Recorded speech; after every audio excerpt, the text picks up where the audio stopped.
आज मी मनपाची शाळा क्रमांक 26 वर आलो होतो आणि इथं आल्यावर शाळेची जी बिल्डिंग आहे ती बिल्डिंग तुम्हाला दाखवतो ही त्या बिल्डिंगची अवस्था आहे सध्या. हे असं वाटतं की अजून पण जो ब्रिटिशांच्या राजमध्ये आपला देश होता त्या काळातली बिल्डिंग वाटते. ही ती बिल्डिंग आहे. सगळं याचा जो स्लॅब आहे तो टपकतोय.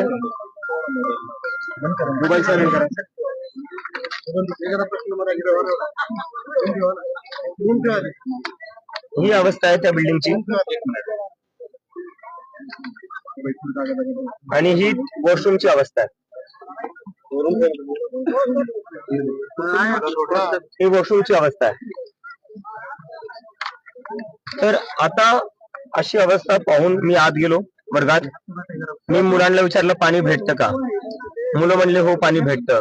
मी विचारलं बाथरूम चांगले आहे का? मुलं म्हणले हो चांगले आहे. म्हणलं बाथरूम मध्ये पाणी येतं का? मुलं म्हणले हो येतं बाथरूम मध्ये पाणी. मग मी त्यांना विचारलं तुम्हाला अजून तुमच्या शाळेत काय काय सुधार पाहिजे? मग मुलं म्हणले ही आमची शाळाच नाहीये. कोणाच्या इशाऱ्यावर आदेशावरनं बाहेरून इथे लहान लहान मुलं आणल्या गेली.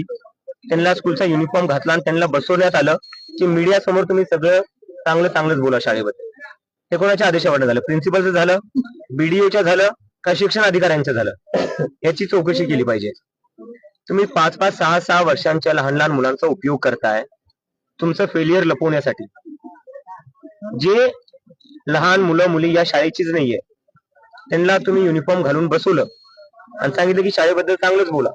आणि त्यांना जेव्हा मी विचारलं तुमच्या शाळेत काय बदल पाहिजे ते म्हणतात ही आमची शाळाच नाहीये.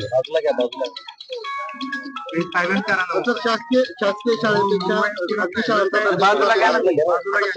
आणि खाजगी शाळा या दोघांमध्ये एक संघर्ष पाहायला मिळतो आपल्याला. संघर्ष नाहीये. खाजगी शाळा शासकीय शाळांना खाऊन टाकतायत आणि याचं कारण आहे हे शिक्षण अधिकारी जे हे सगळं फ्रॉड करतायत.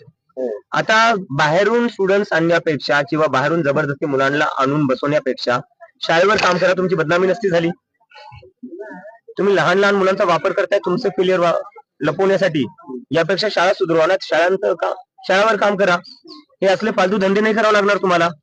इतकं वाईट वाटलं मला ते बघून की ते लहान मुलं म्हणतात ही आमची शाळाच नाहीये.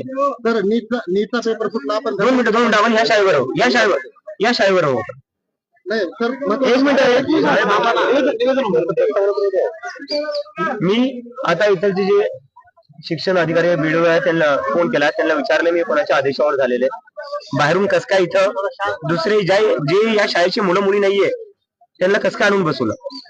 आणि त्यांच्या समोर मी दुसरा एक मुद्दा मांडला. या शाळेमध्ये फक्त एक प्रिन्सिपल आहे आणि एक टीचर. फक्त एक टीचर आहे. एक प्रिन्सिपल आणि फक्त एक टीचर. आणि ती एक टीचर 1ली, 2री, 3री, 4थी या 4 क्लासेस घेते. एक टीचर 4 क्लासेस कसं काय घेणार आहे? शक्य आहे का? सगळ्यांना त्या सोबत बसवत आहे. त्यांची काही चुकी नाहीये. त्या जर शिकू नाही शकत आहे त्याचं एक कारण आहे. एक टीचर कधीच 4 क्लासेस घेऊ नाही शकत. आणि फक्त 2 क्लासरूम आहेत. जर तुमचे क्लासेस 4 आहेत तर तुमच्याकडे क्लासरूम्स 2च कसं काय? तर क्लासरूम वाढवण्यात आले पाहिजे. मी तर म्हणतो बिल्डिंग वाढवून दुसरी बनवली पाहिजे. बिल्डिंग अजिबात सेफ नाहीये. पूर्ण बिल्डिंग खराब झालेली आहे आणि टीचिंग स्टाफ नाहीये. इथं टीचिंग स्टाफ नाहीये. आणि दुसरं एक की जेवढे इन्फ्रास्ट्रक्चर आहे ते इथं रिव्हॅम्प केलं पाहिजे. आणि आज जे घडलं, जे लहान मुलांना बाहेरून आणून त्यांना स्कूलचे युनिफॉर्म घालून बसवलं इथं मीडिया समोर, याची चौकशी केली पाहिजे. हे का झालं? कारण की हे आज पहिल्यांदा नाही झालं. हे आता मी उजनीमधून आलो तिथेही यांनी असाच प्रकार केला होता. तर हे सगळे आपल्या औसामध्ये असाच प्रकार केला होता. हे आपल्या चुका लपवण्यासाठी प्रशासन ज्या मुलांचा वापर करते याच्यापेक्षा तुम्ही शाळेवर काम करा. आणि आधी तुम्ही टीचिंग स्टाफ वाढवा. आणि इथं औसाचं प्रकरण असो का इथलचं असो, माझ्या ऐकण्यात याची रिपोर्ट पण आहे. व्यसनाचा अड्डा बनलेली आहे शाळा. औसामध्येही असंच काही झालेले. ते जी शाळा होती त्याच्या अवतीभोवती शाळेतच रात्री किंवा दुपारी मुलं येत आहेत 17-18 वर्षाची किंवा माणसं येत आहेत, ते तिथं गांजा फुकतायत, दारू पितायत.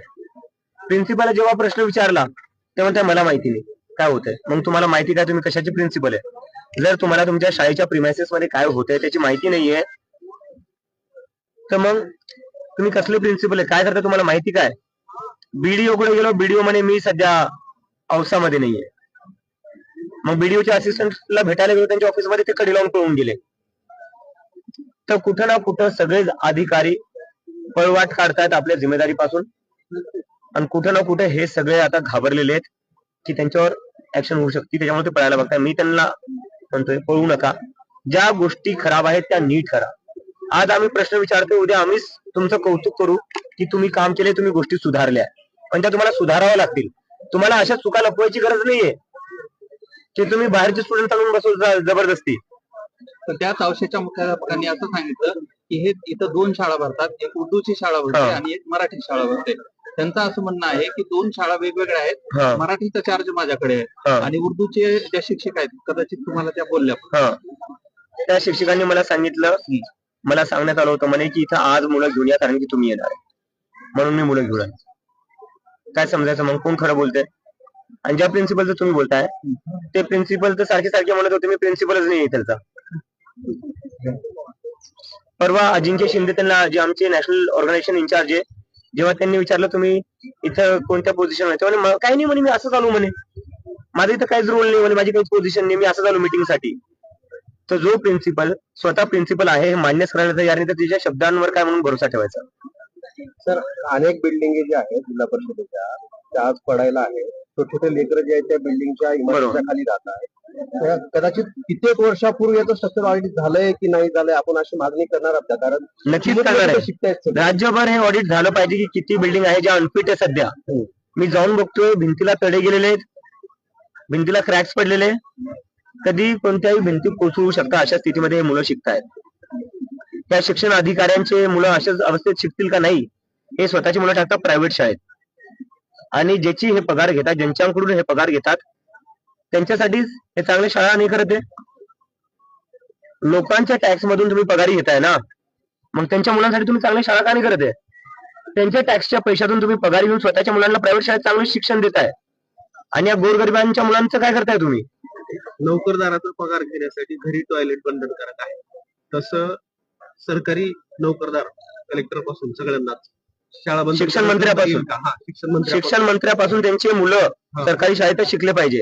मग बघा, बंधनकारक करता येईल का? करावंच लागेल. त्याशिवाय या शाळा सुधारणार नाही.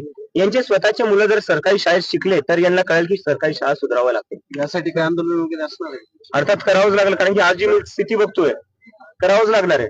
ते बिल्डिंग बघा तुम्ही, 70-80 वर्ष जुनी बिल्डिंग वाटतीये. सर, हे आंदोलन महाराष्ट्रापुरतं आहे का पूर्ण देशामध्ये? देशापुरतं चालू आहे. मी महाराष्ट्रात आहे म्हणून मी इथं करतो. या पुढची दिशा काय असेल तुमच्या आंदोलनाची? आता आम्ही सांगितलेले, आम्ही बोललेलो की ऍक्शन घेण्यात आली आणि जे स्टुडंट्सला जबरदस्ती आणून बसवून ठेवलेले बाहेरून, अशा सगळ्या ऑथॉरिटीजवर ऍक्शन घेण्यात यावी. आणि दुसरी गोष्ट, शाळेच्या बिल्डिंगचं रिनोव्हेशन लगेच झालं पाहिजे. अभिजित सर, माझा एक महत्वाचा प्रश्न आहे. अनेक शाळा आहेत ते दुर्गम भागामध्ये आहेत लातूर जिल्ह्याच्या, पण एक शासनाचा असाही जी आर आहे असं माझ्या माहितीस्तव की त्या शिक्षकांनी त्या शाळेच्या गावाच्या ठिकाणीच राहिलं पाहिजे. पण हे शिक्षक जे आहे ते 70-70, 80-80 किलोमीटर लांबवर राहतात. जाण्यासाठी त्यांना शाळेतच 11 वाजतात. बरोबर. आणि निघताना लगेच ते शाळा सुटण्याच्या अगोदर निघून येतात. याकडे पण लक्ष देणार नाही? नक्की. मला जे थोडंफार जाणवलं मागच्या काही दिवसात ते हे आहे की शासन फक्त जे मुलं मुली आहेत त्यांच्यावर नाही, शिक्षकांवर पण खूप अन्याय करतात. एका शिक्षकाला 3-3, 4-4 क्लासरूम एकत्र घ्यावं लागतात. कसं काय घेणार ते? जसं तुम्ही आता सांगितलं की 70-70, 80-80 किलोमीटर दूर जावं लागतंय, कसं काय जातील ते? जर तुम्हाला 1 मिनिट 2 तास तुम्हाला जायलाच लागतील, तुम्ही त्या मेंटॅलिटी मध्ये राहताल की तुम्हाला जाऊन शिकवायचंय, नाही राहणार, तुम्ही थकून जासाल. तर शासनाने आता मला वाटतंय की काही रिफॉर्म्स आणले पाहिजे, काही पॉलिसीमध्ये चेंजेस केले पाहिजे. पहिली गोष्ट, शिक्षकांना शिकवण्याशिवाय दुसरी कुठलीही ड्युटी नाही दिली पाहिजे. मग ती इलेक्शनची ड्युटी असो का SIR ची असो. देशात प्रचंड बेरोजगारी वाढलेली आहे, तुम्ही करा लोकांना हायर.